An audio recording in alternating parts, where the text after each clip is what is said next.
you're frozen already. There you are. There I am. It's a new dance the kids are doing. It's called the Frozen Rock.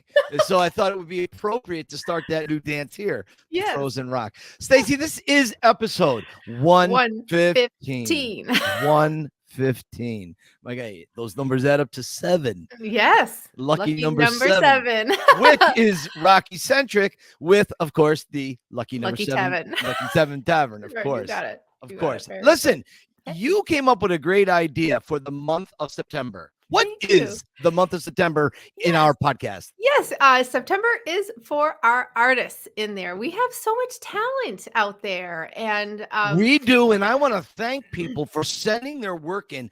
Yes. I love it. I don't always comment on a lot of stuff that the Files puts up. I see it, and, you know, that's Stacey's wheelhouse, which she's perfect at. But I have been watching lately and have been commenting on so many of the artists that have been sending in their things. It's fantastic.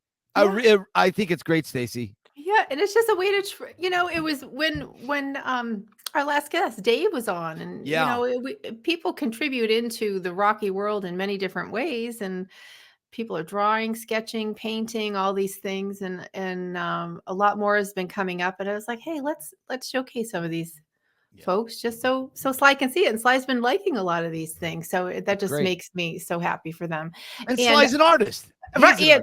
Of course. So he's gonna have an eye, and he's gonna notice that perhaps more than some of these famous folks who aren't painters. But somebody I know has painted a fair amount of his own things, sir. Is that Why don't we talk about that, shall we? Is that a slightly veiled reference on my art? Yes, it is. That I did 12,000 years ago when saber-toothed tigers roamed the planet? Well, the one we've showed off before is this, of course. Absolutely. Yeah. Talk about one of a kind. Come on. This is awesome. That's the thing I'm most proud of. And it is a decent painting. I will admit it is pretty good, but it's beyond that. Beyond that, it has Sly and Carl's signature on it. Right. The most important thing to me about it is it was the thing that allowed Sly to remember who I was. Right. You guys have heard this story a million times. I'm not going to repeat it again. I've already told you, but that painting is probably the most important thing I have down here. Mm-hmm, mm-hmm. And then recently we had a episode dedicated to Butkus, and Sly had sent you some information about what he knew or didn't know about Butkus, and so this one I just loved. That's my Butkus from the English Mastiff that I got years back. So sweet, so sweet. Now this from the waist and the bicep up, I'm proud. Mm-hmm. The shorts are actually decent. You can see the folds, the creases, and so on. Yeah. What sucks beyond belief, what looks like, I would call Sly stumpy here. Look at his arms. They're too short. His right arm, it's got the shoulder, the bicep, and the top of the forearm are in perfect symmetrical order. And then the fist. It's like the fist ends. Wait, where am I? It's like the fist is here. Right. It's crazy. I see. So it's a little of my foreshortening a long time ago, but you could see this was after about 15 years of not doing a painting. This was a long time after I had painted. That's amazing. It was the first thing I picked up and I painted, and I thought, okay, I can live with it. Someday maybe I'll fix the glove. Maybe not. I don't know. It is what it is. It's excellent. And we're all our own worst critic for sure. Go ahead. That's true. So this is something I had done probably right after Rocky 3 came out. This is one of the ones where I finally started to nail faces. Nice. It took me a long time to really understand. You don't necessarily draw a lip as much as you shade a lip. That's the big difference. That was my flaw. So you can see, I'm particularly happy with the way the right chest leans into the upper bicep. There's some shading there. I like the right boxing glove, the forearm, the foreshortening on the forearm. I like that. I'm really happy across the board with this painting. But I had a drawing rather, and it's just a simple pencil sketch. That's all. This is something, again, pretty proud of. Unfortunately, I had put it where I had stored it at our old house. A little mold got on it. Oh, darn. So, yeah, I came up with a concoction to take care of the mold, and it's okay now. I never really reframed it, but it is a piece I love. Yep. This is something that's really interesting. And interesting side note on this painting. This painting I had done in 1985. I don't know why I gave Rambo such a dark tan. I mean, I don't know if he's Latino. I don't know if it's his African American. I don't know what's going on here, but I gave him a way too dark of a. But that's besides the point. I had given this painting to an extended family member, and the person didn't appreciate it, or I don't know, didn't have a need for it or whatever. And it was a long time getting it back. But one year for Christmas, it was like back in the 90s, Sue contacted the person and said, listen, Mike gave you the painting at a Goodwill, and I hear it's in a closet somewhere. Would you mind if I take it back? I'd like to give it back to him. He would like to keep his art. Good. And so she got it back for me for Christmas, and I thought that was very kind. So thank you, Sue. That is a very sweet thing, and I appreciate it. None of my husband's art's going to be in a closet. Thank you very much.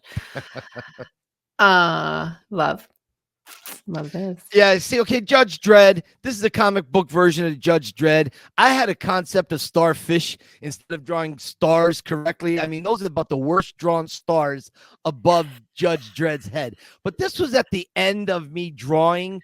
This was one of the last paintings I had ever done, and I remember doing Judge Dredd first. So he looks pretty decent. He looks comic bookish, but he looks good. It looks cool. Yeah, the flag looks like crap, because I was exhausted, and I remember I don't give a crap about these stars, and I never went back and fixed them. So that's the story of my life. With the exception of the Rocky tours, that is the story of my life. Now your Superman phase here. Yeah, so my Superman phase is something I don't know that I ever really grew out of it. So this is right before Superman dies at the hands of Doomsday, the death of Superman. And you could see Superman's a little worse for wear here, and he's right about to kill the ultimate killing machine, Doomsday. This is something I did when I was pumping gas when I was in the police academy. I was working 3 jobs and going through the police academy because it's one of those times in your life where you're young and you can kind of make it. So that's where I had done that in a booth, the gas pumping booth. Wow, this is something I love. This is a cover. Very different. Yes. Yeah. This is after Superman was killed. He then comes back to Earth in various forms. Yeah. And this one, he is, instead of kryptonite killing him, something happened to him where he can absorb all of the kryptonite instead of it killing him. It was a whole cool storyline. And he bulked up to like 15 feet tall, and he bulked out like the Hulk. And all you can see is he had this tiny little face, the long hair. And I thought, what a great picture. So I painted it. Then, of course, I put the green background in. But here's something that I really, really love. Again, inspired by Sylvester Stallone, the frame. This is a partial frame. Now, if you know anything about Sly's frames around his artwork, a lot of them are unfinished. It had something, he had explained it. I forget exactly what he said, but I think it had something to do with the art itself is unfinished, or it forever evolves. And if you have a complete frame, then it nails it. You're done with it. It can never evolve out. So what I did, I took a couple of pieces of wood, cut them together at some angles, painted them green and highlighted with a little bit of yellow around the edges, so it's like glowing. And I put an edge at the top of the canvas, and then I put these at the sides. And I thought it's almost Kryptonian lettering. It's cool. It's cool. Yes, so it's cool. Yeah, that's where that inspiration came from. All right, and this again, started, never finished. Here is Lois Lane cradling her man, her love in her arms. Superman is dead, and his cape is torn. It's being hung on a flagpole, and he just expires right there. Now, what the idiots didn't realize, what they didn't realize in the comic book, not the comic book people, I mean like Lois Lane and Jimmy Olsen, everybody else, Superman is powered by the sun. He's a solar battery. All they had to do was lay his body out there and let the radiation from the sun rejuvenate his cells. bingo, bango, we would have come back. Right. But where did they put him? They put him in a coffin, underground, no sunlight. Stupid. Tigers. Right. Tigers. This is an ambidextrous attempt. Years ago, I drew with magic markers at the same time. I was drawing as I drew an ear. I drew the ear of the tiger. As I drew the tiger in the middle, I drew with my left and right at the same time. So that is my one and only ambidextrous drawing. That's quite symmetric. Like, I would have never, like, the left and right isn't so different that you would necessarily know it wasn't the same hand. Yeah. So that's, in this one, I was saying I loved how you buried that tiger face. Yeah.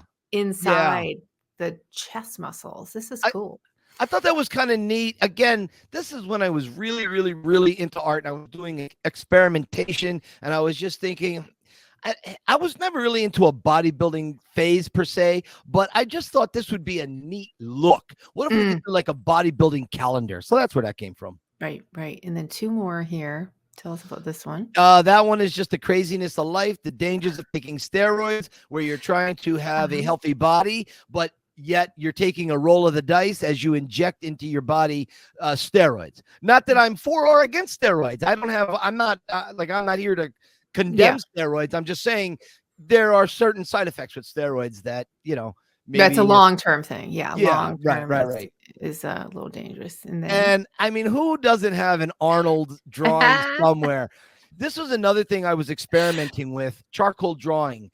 And charcoal is very messy. You're always got the charcoal over your hands. And I wasn't a fan of it, but I wanted to try it. What could I do? And what I did on this one, I timed myself. So I'm probably going to misremember, but I think I did this art in probably maybe 40 minutes, maybe 30 minutes. I did that. Wow. That's impressive. It's not bad. It really isn't bad, but you could see it's a little off. It's a little herky jerky. It's not exactly, it's a little off, but hey, it's Arnold is the Terminator. I mean, that's what it is. But you have the tools, right? How many nurses have I trained in my life? I've trained many nurses, and on their first day, they don't know anything, but you know that they have the tools. You know who's going to be good, and you know who's not quite there, even if they're new that day. And your art here is solid. I wish you'd do more of it because it's quite good. I appreciate that, and maybe I'll get back into it, but you got to be motivated to do it. And right now, I'm only motivated to write. I've got a couple writing projects that are just sitting right over there, and some may go somewhere someday. Some may never see the light of day, but I'm really, really, really. I've been into writing the last 7, 8, 9 years. I love it. And I'm not particularly good at it, but I love it. I really, really do. Well, yeah. And something is on the horizon, maybe. For maybe. You. So, yeah. Maybe. So let's we're waiting to hear. Yes. All I'll say is that I love Australia. That's all I'm saying. Okay. More to come. Australia. Hey, listen, Stacey, in 2015, what was going on in Stallone's life? Yes. Yeah. I can't say the word. It's a curse word. It's a C word. It's a C word and it's a curse word. You'll have to say it, Stacey. I can't pronounce this. All right, here. Great. What happened in 2015. I'm not going to make Mike say it, but hey, Rocky's present, and it was a project that we're so happy Sly did. And tell us your, you got some cool Creed stories. Yeah. I was really blown away by Sly's commitment to the character. I mean, he went out and got an acting coach. I mean, really, I'd say he really did a lot for this, and I was so proud of the guy. I got to spend a lot of time on set. It really furthered the relationship between he and I. We had a little bit of downtime on the first one, but I did get to watch maybe 4 days worth of filming at the Victor Cafe. I was a quiet mouse off to the side and just watching it, and it was one of the most remarkable moments of my life. And I mean, I owe that to my friends at the Victor Cafe, but to see Sly in the moment and see him at his craft again, to be there, it's something that's really sometimes I can't, I search for the words and I don't always have the words. Sometimes you could imagine being within 6-7 feet of Stallone, as he turns into Rocky. Mhm. Seeing the other person in that poster there at that time was kind of cool. Yeah. Bottom line, this is a movie that is a spin-off of the greatest movie series ever. And without the movie series Rocky, created by Sylvester Stallone, there would be no curse word. There would be nothing. This movie would not exist. That is And true. it only exists because Sly signed on to do it. Right. If he had said no, like he had turned them down the first 2 times, you know, the individual that Rocky has his hand on his shoulder would never see the light of day, and he wouldn't have the career that he has today. And That's he's not true. that great of an actor anyways. I'm not that even big fan of his because Okay. you know, let's just move right along. I'm gonna reel you back in here. Come on. Let's just move right along. We're gonna reel you back. That's all right. Just go in and say Mike had a breakdown, and we just cut away from him before he could get us sued. Hey, Stacy, I feel a little better now. How about episode 15? Who was our guest? Al Bandiero. Oh, Al, what a sweetheart that guy is. Yeah. He was one of our first big names that we got in the Rocky world that was attached to Rocky IV. He was, of course, the announcer.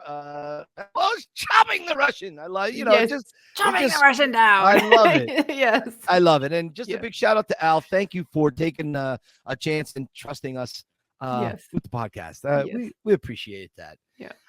Hey, what kind of jewelry are you wearing these days? I'm wearing Larry BREHM's bracelet. Oh, look at that. What is that, lavender? I like that color. Yeah, he sent me a pink. I got a pink one. Right side up. Nice. And then a more purpley one. Ah. So, and then of course it says keep punching on the other side, which is awesome. But BREHM KO cancer, which he has. So thank you for sending. I got mine from Larry, and I got BREHM KO cancer. I love that. Love it. I love that. And so just thank you so much. Stacy, whenever someone thinks of us to send us something, to me, it's one of the kindest things. Speaking of which, our friend Dan the Man has sent us the Rocky II replica filming tickets. From 1978 at the Olympic Auditorium in LA. And Dan sent them to me, and I'm going to send one off to Stacy shortly. And Dan, thank you so much. This is just a great collection to add to the memorabilia. And again, Stacy, when people think of us, they go out of their way to pay for the postage to send it. It's such a sweet, kind thing. It's true. And so many of the things that I have on my wall are gifts, and I cannot even, I can't thank you all enough. You know who you are. And now that will be Dan, what a Rocky fan Dan on Instagram. Dan. Yeah. Thank you. That will be going back there for sure. Well, sad note in the world, the world lost a great one yesterday.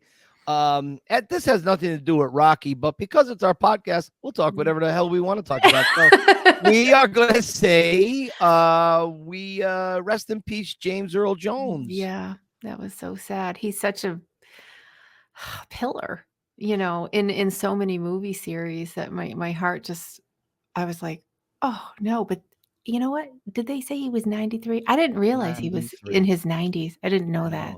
And a stutterer. He was a stutterer his young life, and he has the most prolific voice ever. Yes. Yes. I have a very quick, short little story about James Earl Jones. But again, he was Mufasa. He was the voice of Darth Vader. Probably most famous for that. But he was also in one of the movies that, if you do not cry, I'm getting choked up right now just thinking of the movie. All right, Field of Dreams. He has so many lines. I don't know if you guys are fans out there, but there's a scene where Kevin Costner sees something on the scoreboard when he takes Terrence Mann, James Earl Jones's character, to the ball game. And Costner thinks he doesn't see it. And so he says, okay, I guess I wasted his time. And when he gets out of the van, he gives him a ride home. The van cuts around. Jeez, I'm getting choked up right now. The van cuts around, and James Earl Jones is standing in the middle of the street, and he just has that booming voice, and he goes, "Moonlight Graham," and it was so great. And Costner goes, "You saw it. You saw it. Yes. Oh, and then you knew they were on this journey, that Yeah. the ghosts were reaching out to both of them. And I thought, when he gives that beautiful speech at the end, they'll hand over the money and they won't even ask why. They'll come from all over. Baseball, Ray. I mean, it was just the best. The best. I have to rewatch it. I haven't watched it in so long, but as you're saying this, I'm remembering those scenes. I got to go watch it. Yeah. Oh, yeah. But you got to be in the mood for a very heavy emotional toll. Because at the end, when the guy, I mean, hey, spoiler alert, so shut it off if fast forward is something, because spoiler alert, if you haven't seen the movie, when the catcher takes off his mask, it's his father, and holy geez, that's all he ever wanted was to have a catch with his dad. And I mean, that was, and Ray Liotta is in it, and you'll notice the Cobra captain. I forget the actor's name, but Cobra's captain in Stallone's Cobra, the guy who played his captain, plays one of the baseball guys in the film. Cool. Oh, neat. Okay. Yeah. Anyways, I get fired up. And of course, there's my guy. Right see, there he is. There's your tribute. That's my tribute right there. That's perfect. Good old Darth. So next week is a big week in Stallone world. Yes. September 15th, Tulsa King is premiering on Paramount. We just went through season 1. Sue didn't remember a lot of it, so she got caught up on it last week. Yeah. And so, that was kind of good. And now we got to see what's going to happen to the general, Dwight Manfredi. Yeah. You know what? It's a good idea, Sue. I'm going to rewatch it. You should. It. So it's all fresh in my mind. Yeah. Yeah. Go check it out. Well, Stacey, you know me, I have so many questions about the Rocky mythology. And 2 of my questions, SLY was gracious enough to answer them just a few days ago. And he wrote me some things that got me a little choked up about something else. And I cannot tell you the gratitude I have towards this guy who takes a little bit of time out of his busy schedule to write me. So my first question was, where did the name Robert come from? Rocky's name is Robert. Now we've seen this in the movie. If you've read the script, if you read the novelization, if you have the Rocky 2 collector's card set, there was a banner, a deleted scene where Rocky goes to his old high school, Lincoln High, and on a banner it has Robert Balboa there. And so why Robert? Why not Billy Bob Joe Buck? So SLY sent me this. I had asked him if it was a combination of things, and what he said was sort of in between. There is a real tough guy I knew named Robert, and we used to hang around, and when we were about 13 or 14, he got me into a lot of scuffles because of his hair trigger. And he had a lot of interesting characteristics. So I thought I would go with that and then just throw in Rocky, because any fighter named Rocky, he's going to be crude but tough as hell. No one who is a gifted, smooth boxer is called Rocky. LOL. And the thing I love most is that Sylvester Stallone writes LOL. That is priceless, my friends. You just see Rocky and Rambo writing LOL. You love it. I know it. You love it. So now we know why he chose Robert, which is great. Okay. I love that. We do. Another question I had, Stacey, in First Blood, Rambo comes into town. That is M65 Vietnam era military jacket that Rambo wears. Anyone who is a Rambo fan probably has one or had one at one time. I know I did. So the M65 jacket, you really don't expect to see it in other Stallone movies because it was so iconic with Rambo. Right. Well, if you would kindly put up the Balboa picture, Rocky in Balboa is wearing a Navy M65 military jacket. Now, it looks black, but trust me, it was Navy. Okay. He wears the same jacket in the curse word first movie. But in that movie, it's a black jacket. And that was, I think more than anything, that was just an error on the people, on the wardrobe people. They probably thought that the jacket was black. Anyways, why does Rocky wear a military style jacket. That really has been bugging me for 17 years. And Sly was kind enough on the same day to answer 2 questions. There we go. Just a subtle attempt, perhaps clumsy even, of showing that, and Rocky would be inserted right here. I think Sly uses voice text a lot, and sometimes it skips over a word. Even of showing that Rocky is very American and supportive of the military. Correct. A very short, simple answer. I never would have thought that. I would have thought there was some bigger meaning behind it. And if you recall, we had the great Derek Wayne Johnson on our show.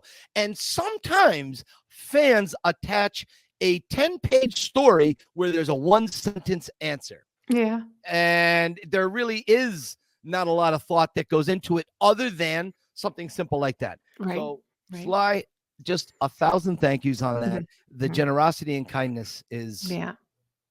And you thanked him. I did. And I just want to say thank you to Sly for his responses to you. You thanked him simply for taking the time. Yeah, I'll tell you what I said to him. This is what I said to him. And he gave you a beautiful compliment as well. Yeah, let me grab the text here. Okay. I said, this is right after the Balboa jacket. Well, that, sir, is brilliant. You know, I appreciate the time you give me. There are not many people with your level of accomplishments, cultural relevance, and influence that would take the time that you do to answer my questions. I'm sure you have a fair idea of what it means to an individual like myself. You could have easily been kind to me and never reached out, trusting me.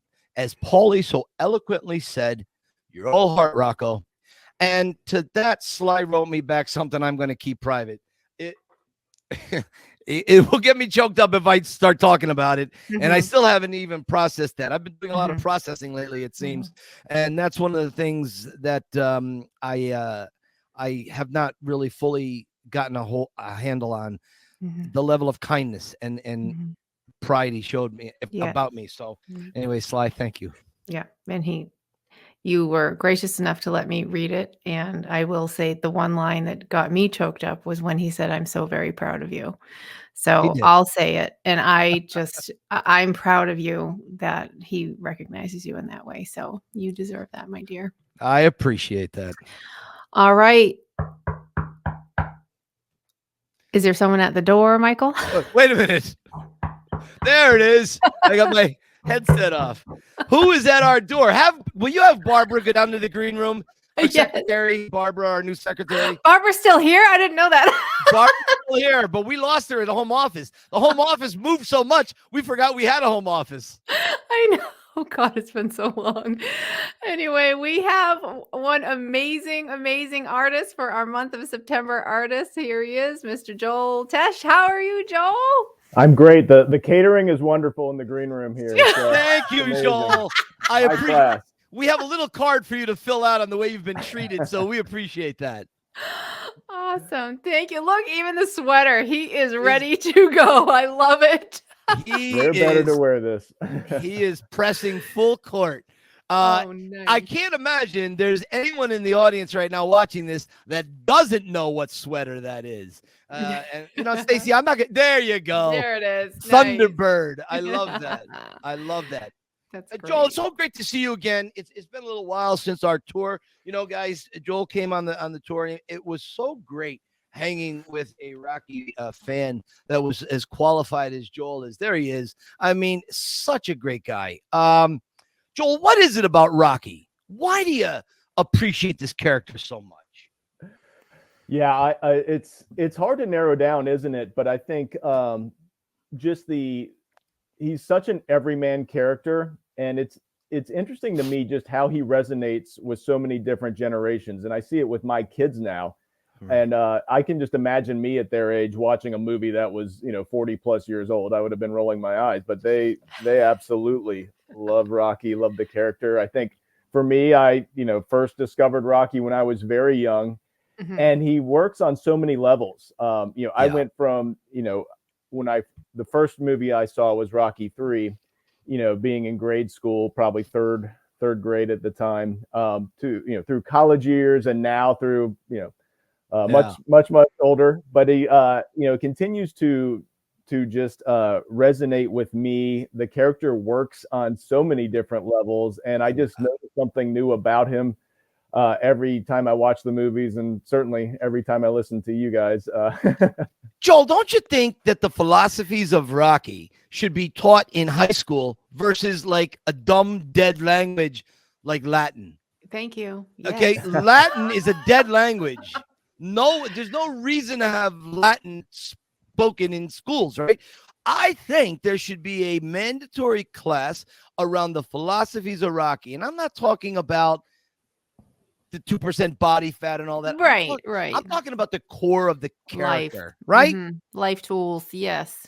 You know what? You're talking to somebody that took 3 years of Latin in high school. So in a lot, while I was taking those classes, I definitely would have agreed. But what's interesting, Mike, is at least when I was taking Latin, you're right. Nobody speaks it. It was all reading, but it was all reading a lot of the classic heroic stories of, Odysseus and the Iliad and all that. All of that. Right. And Rocky fits right in a different way, but certainly that is these are stories that were told and passed down to inspire. They, the characters tended to represent some type of aspirational target, whether it's, the cleverness of Odysseus or just the overall, physical prowess of Achilles, or, all of these characters, Perseus, and I think Rocky fits right in. It's a modern day version of those characters. No, I totally agree. I think, Rocky, conversely with, I think what a lot of kids get with sports nowadays is, this win at all costs mentality. It's all about winning. If you're not first, you're last, that type thing. And I think Rocky is all about, it's all about the effort you give. It's all about how you bounce back and how you react to a loss, and what you do with that, and how you conduct yourself and how you live when you're not the best. And I think you're absolutely spot on. That type of lesson should be taught. It's I think something that's needed more than ever these days, and good coaches do recognize that. And I think Rocky is universally appreciated because of that. Well, you brought up such a great point, and when you were talking about it, Rocky totally has been on a journey, and so is Rambo. Rambo is right up there with the Iliad. You take all of the Rambos and put them together. Rambos, they're not just action movies. They're more. I know it can fall under the action category, and people who are kind of snobbish. Come on, Mike. It's Rambo running around, flexing his muscles, killing bad guys. Yes, it is that. I admit, I know. But when you look at the journey, when we meet Rambo in 82, and then we see him, what was it, in 18? When did the last Rambo come out? 18, I think, right? Yeah, I think. Yeah. And so, Rambo's almost blown up and dead at the end of the movie. But we've seen this character go around the world for justice and revenge. And I just think there are great stories, great lessons to take from this, but none more so than Rocky. Rocky has all the lessons in the world. Absolutely. I would say good parents teach it to their kids early. Yes, for sure. Rocky parents.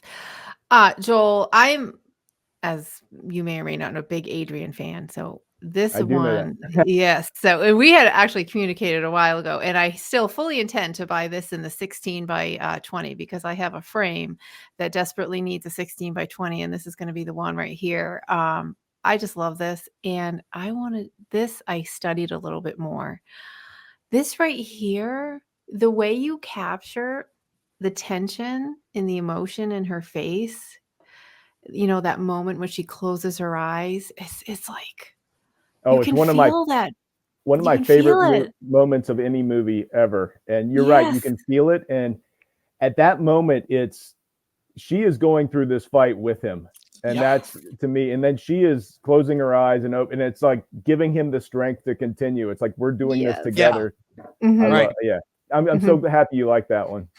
It's like she's sort of like delivering her own little spirit into the ring with him, to give him that extra. But so this Adrian stuff, just, Isn't that great? I should just have an Adrian Wall, really. You know what? That's true. That idea is popping into my head as we sit here in real life. Yeah. And I like how you sent this in the process. This was important for you. Talk about this one here. Yeah, this was this was right during the beginning of lockdown. It's funny, when I was looking for images to send you guys, I came across this video I posted on Facebook as a live video. And so, we were all, stuck in our in our houses then. And I had totally forgotten that I had done a lot of, hey, I'm gonna be painting, tune in, I'll do this live painting. And you can see right there, I think it was at the I started this from scratch, sketched it out, kind of outlined it and then painted it. I think I did that for about 45 minutes just live on camera and talked about Rocky and just, that was a fun image. But that was one of my favorite ones, the way it turned out. And I had totally forgotten when I painted it and that I had done it, that I'd recorded a video of it. And look at that finished product. That's amazing. Yeah, that's cool. I'm not who is this person here? Oh, that's my daughter holding it up. So, yeah, sweet. A lot of times I would get her to model before she became a teenager and refused to do such things, but she was a good model just to show how big a painting was. Right. Oh, that's great. I have an interesting story about her though.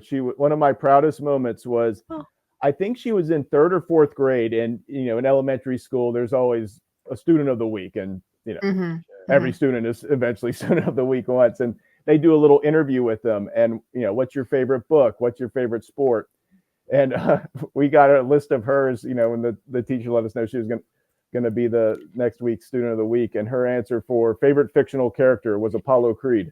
And so, the teacher got such a kick out of that. Nice. Wow. Oh, here's some Apollo here. Oh, I love that. See, now that is what I call proper parenting. Yeah, of course. Well done, Joel. I was so proud. Yes. A great version of the punch that looks fantastic. Yeah, that does look awesome. That was, what? I think that was one of the things early on that made me want to paint eventually was the end of Rocky 3 and that scene going into the Leroy Neiman painting. And I didn't dare try to emulate that, but I was like, let me try to do a more literal version of that scene. I tell this? I think I told the story already about the actual size of the original Leroy Neiman of the two of them punching.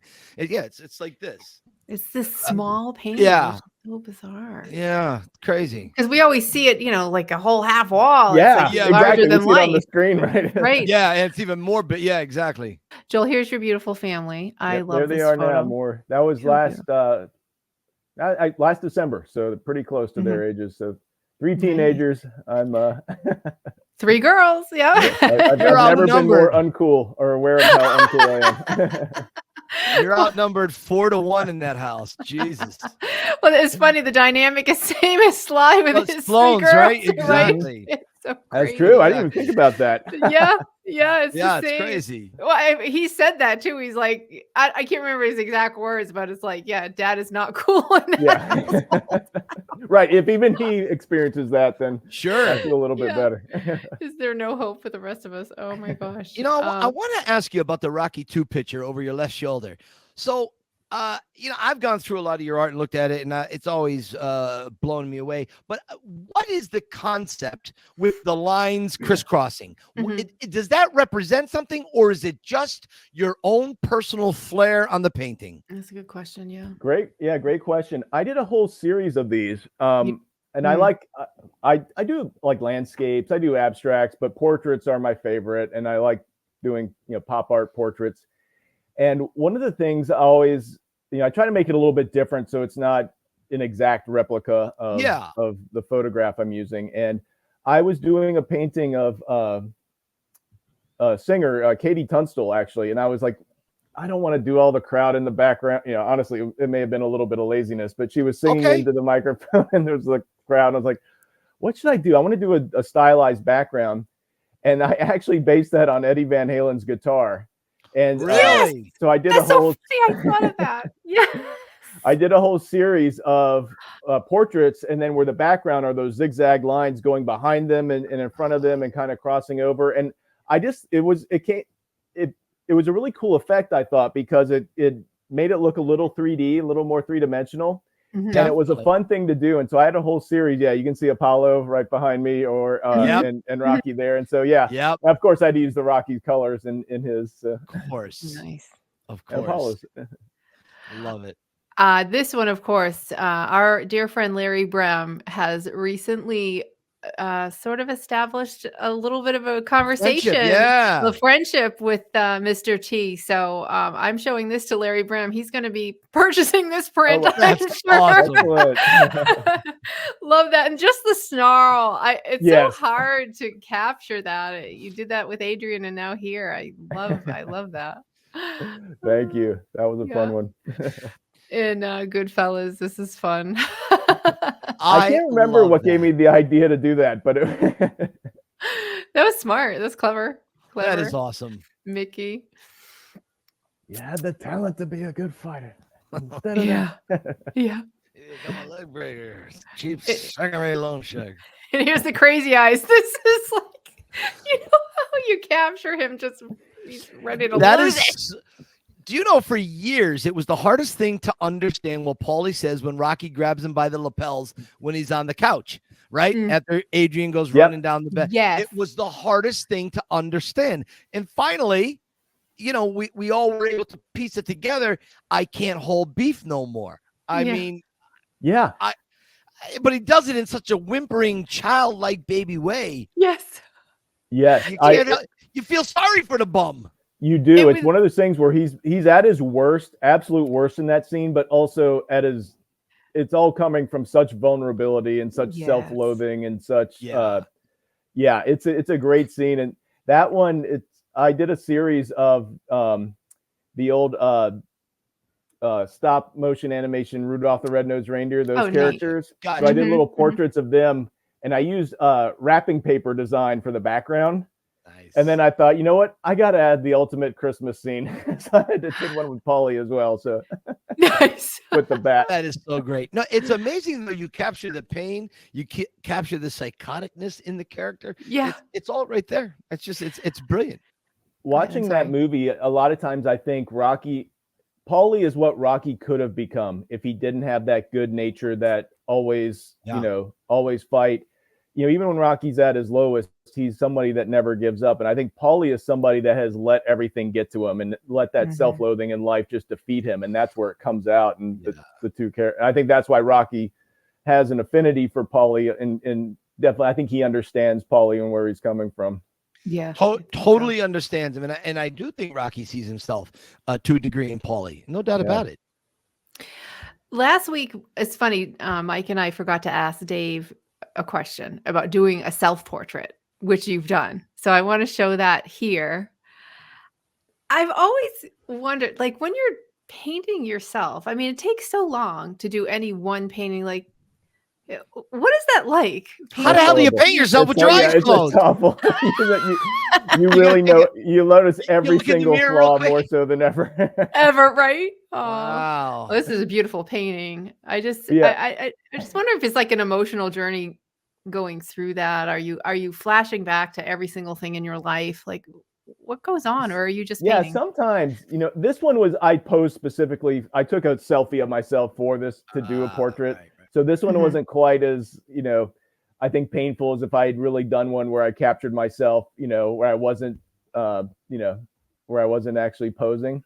But yeah, it for another reason, like, oh yeah, this is this eye's way over here. It's not, I don't have an even face.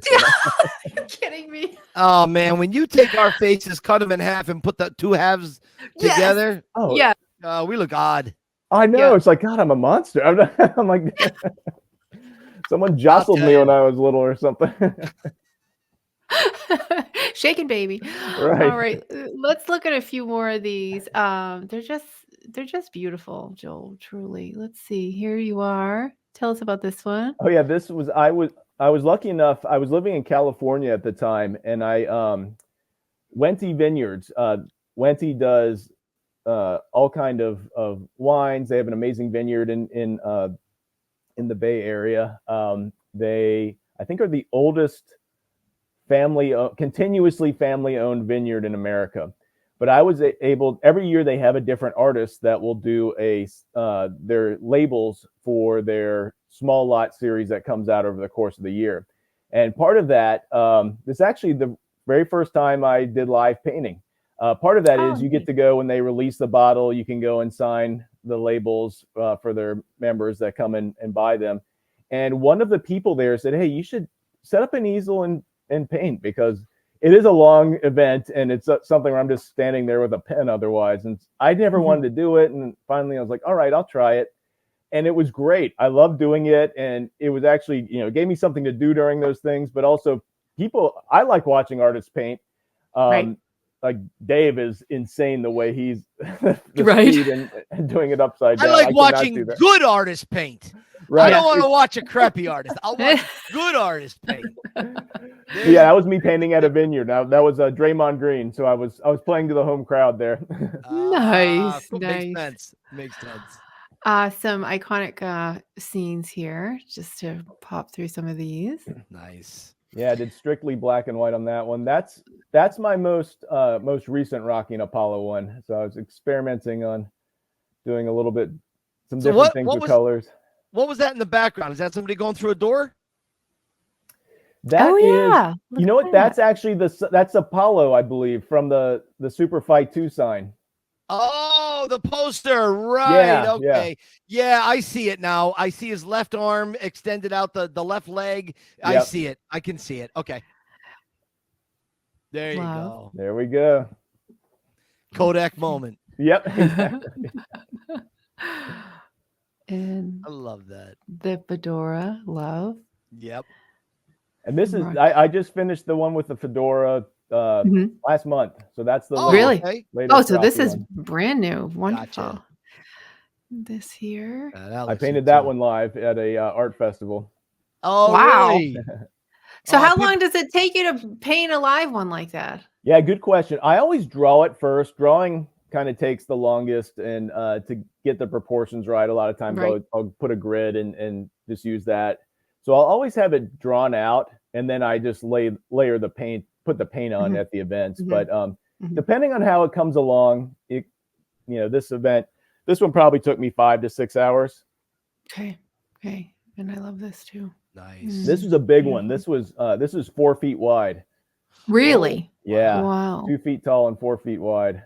Wow. And I love this moment of the movie, because this is, the fight's actually started. He's nervous, and then he gets that knockdown, and it's like, oh my God, I'm gonna do it. And then at the end, Creed just levels him, breaks his nose, and spins him around, and he's just got this look of all of a sudden, all right, this is actually what I've gotten myself into. And you just you start to fear for him a little bit, and how's he gonna come back from that? And I've always wanted to paint that particular scene. It always reminded me of Welcome to the Big Leagues. Yes. Okay, kids, you wanted it. Yeah. Look, yes. You're at the show now. Yes. This is what it is. One thing I always point out to people too, like, this is, we all know how tough Rocky is, but Rocky went over 14 rounds in two different fights with Creed with a broken nose. Yeah. I can't go to the kitchen. I can't go to the kitchen to get a clipper for a hangnail. Exactly. How do you go 14 rounds, 15 rounds with Apollo Creed with a broken nose, right? It's insane. Yeah. I can't believe it broke my nose again. Love that line. Joel, do you have a favorite one of all the Rockies? Which one would you call your favorite? Gosh, typically my favorite is just the most recent one I've done. I think the one of them fighting the Super Fight 2 one there. I really beautiful. Just the way the colors came out, and I was kind of experimenting a little bit. Didn't know how that would actually turn out, but I really like that one. I like how warm it is. Yes, definitely. It's got a summer/fall feel to it. I love that. I love it. And I did it during in November, so maybe there was something. Oh, really? Like warming up. Now, where did your training come from? Yeah.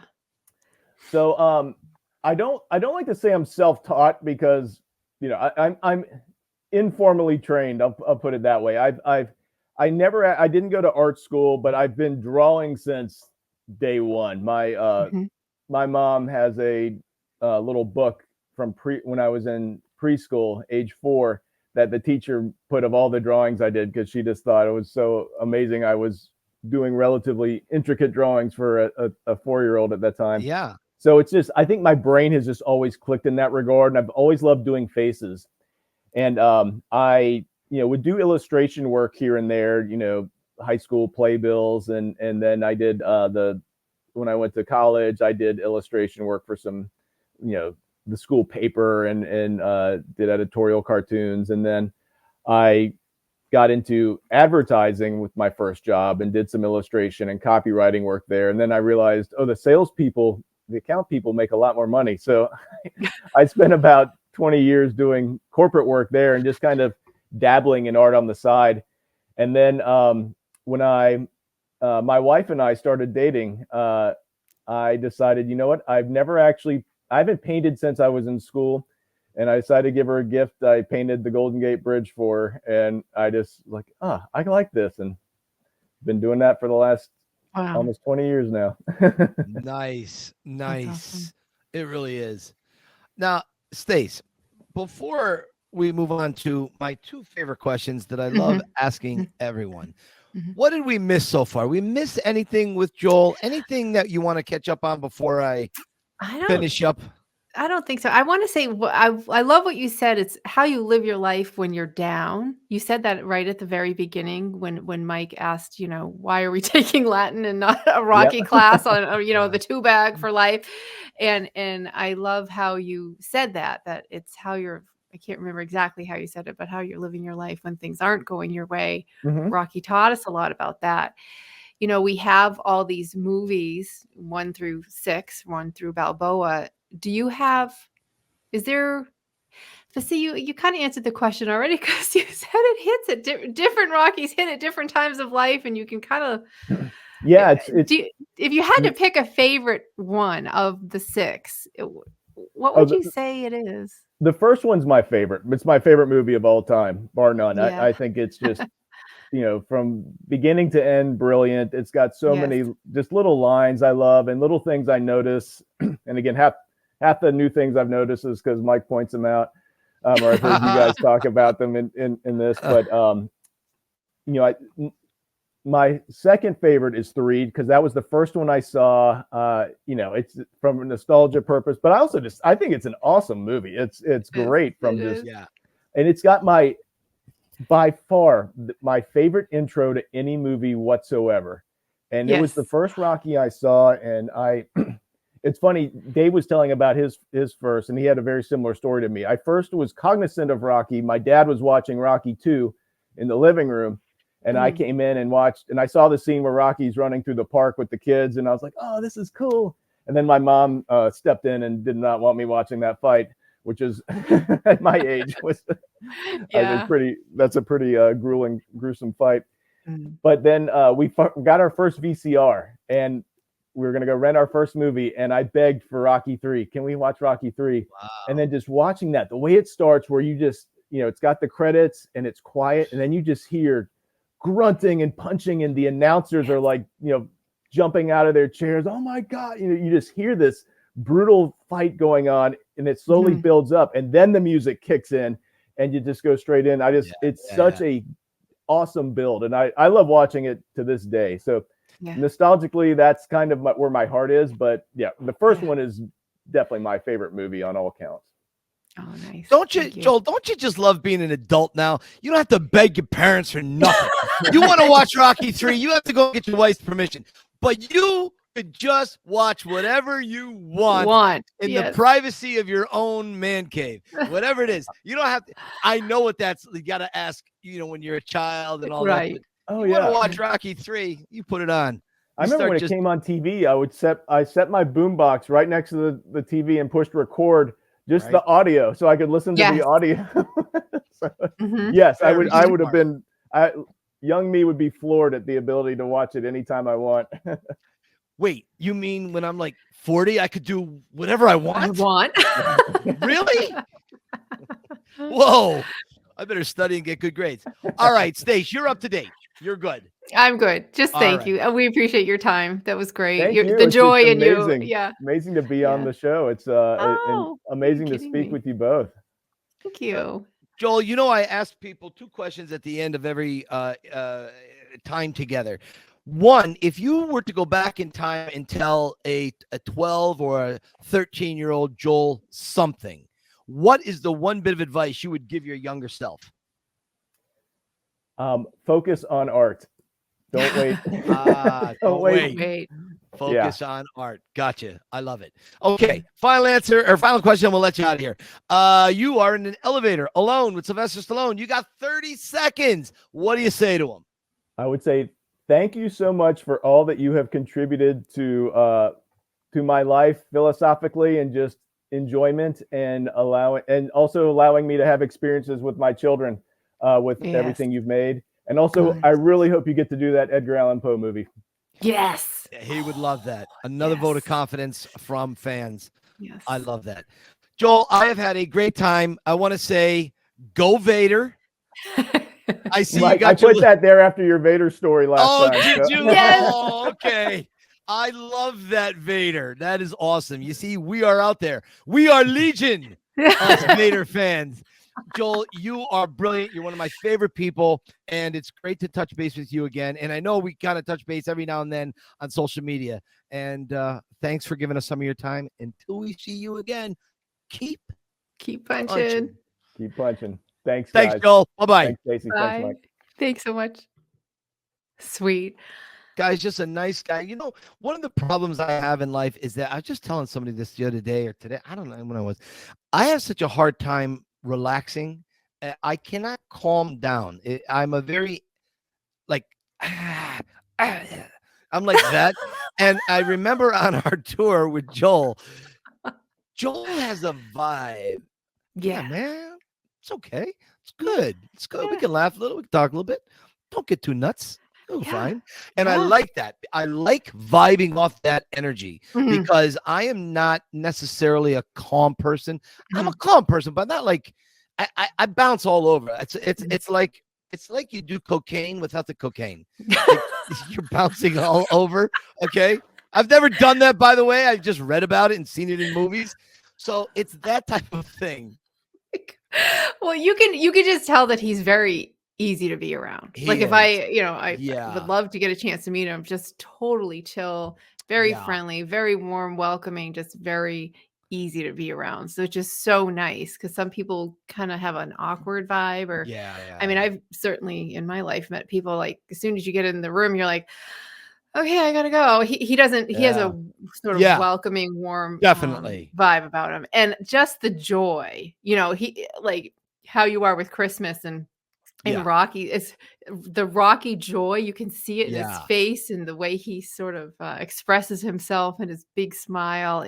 It just brings him so much happiness. And these are who we want to surround ourselves with. These are the type of people we want in our lives because, the negativity breeds negativity and positivity does the opposite. So bring on the positive. Yes. And he is that. And just welcome to the bubble. I mean, he's been here all along. He sure has. Plenty of people in the bubble that haven't necessarily been guests, but he's just so happy to showcase you as a person and all of your art, which is stunning. It's beautiful. Just absolutely beautiful. So Stacey, that's another episode. It is 115. My God. Not bad, huh? Yeah. Plugging along. So, Stacey, if someone were stalking you online, where could they find you?